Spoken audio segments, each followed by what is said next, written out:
Montrose, Colorado. I'm interested in the paranormal because I am curious as to what's on the other side. What's there? What residuals are still there? Who were the people? Where were they from? What did they do in life? How did they live their life? It's all interesting.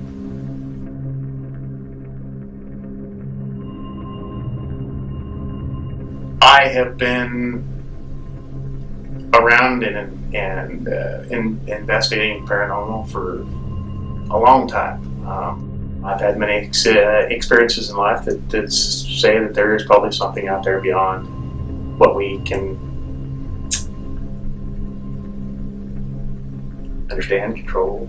Part of what I'm looking for is I would like to know if it's real, or if it's in our head, or if there's something explainable to the paranormal. Is there something I'm missing? Is something that I just don't understand? Is that what's going on, or is it true? Can we figure out how to explain it, or is it just people? Is it their residuals of their spirits? I think any investigator that's going to go out and check out the paranormal always needs to have an open mind as to whether it is real or whether it's not. If you don't look at it in that light, then you're lying to yourself. I'm most afraid of probably the evil spirits. The deep stuff that nobody understands, and that causes harm to people and possesses them.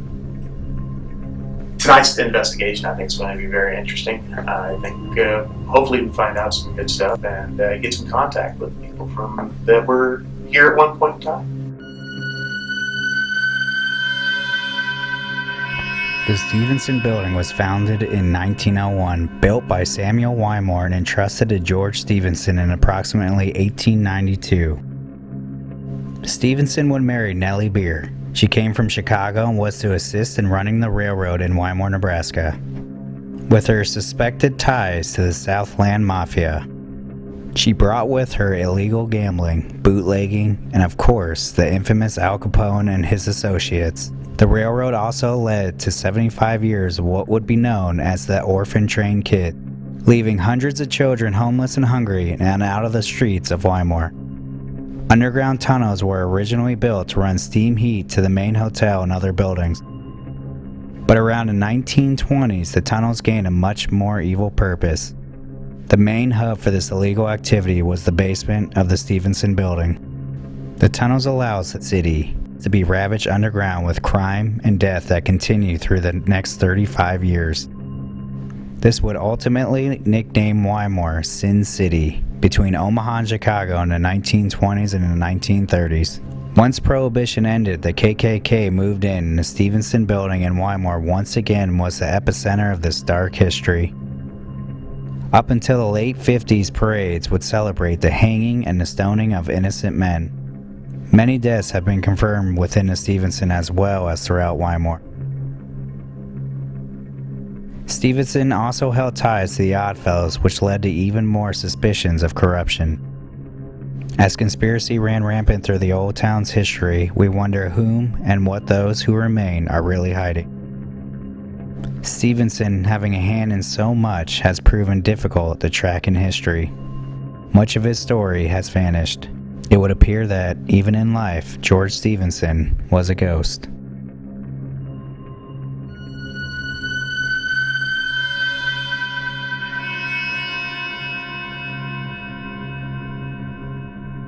The Ganz field was introduced by German psychologist Wolfgang Metzger in the early 70s.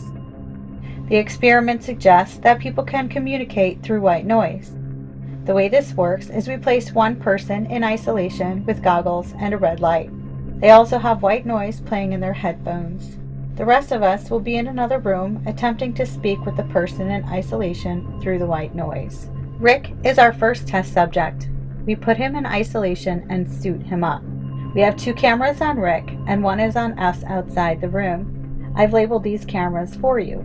We are astonished at what takes place. Please keep in mind that there is about a 30 to 45 second lag time. Listening, open your mind. Open your mind.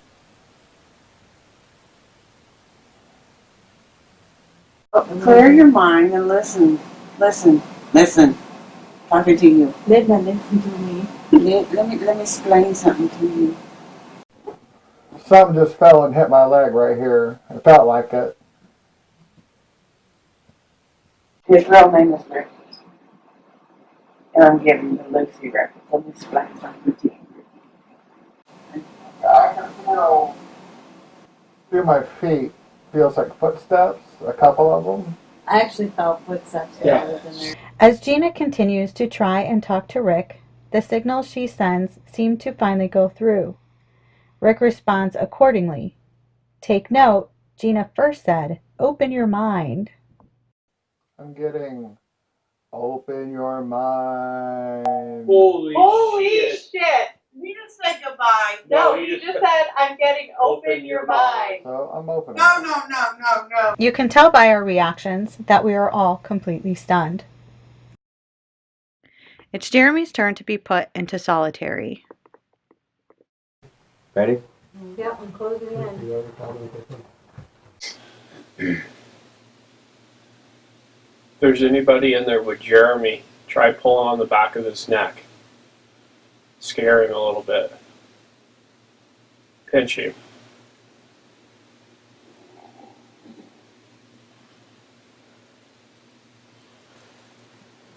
I give you my full permission to pull on his clothes and pinch him on the back of the neck.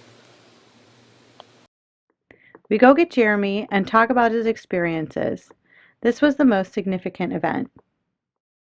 There's one point where I felt like it was on the back. Yes. On my neck? On the back of your neck. Oh, Turn yeah. around. Let's see a Turn around. Oh, it's a little red right there. Let's turn around, look. It's like he has Right a there. rash on his neck. Did you say it a couple times? I Yeah. got frustrated. Yeah? And I'm like, grab his neck, scratch I him. felt a couple times right here. And right here. I felt that one. Ah, I did feel this one. Yay. Do I have a Here, turn around. Let me see it. Maybe I can see it better in here. Oh, yeah. I mean, it looks more like a rash than anything, though. That's from this. Wait till you do it though. Next to try it out is our featured guest, Kyle. We had a few results. Here they are. Oh, that hurt. My back just spasmed so hard.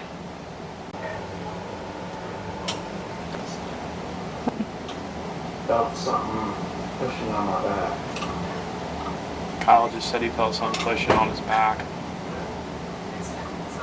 Yeah, he definitely snapped himself in the face. You heard Kyle say he just felt something pushing on his back. Yeah. She just said my back is spasming really bad. Dude, I literally was like over.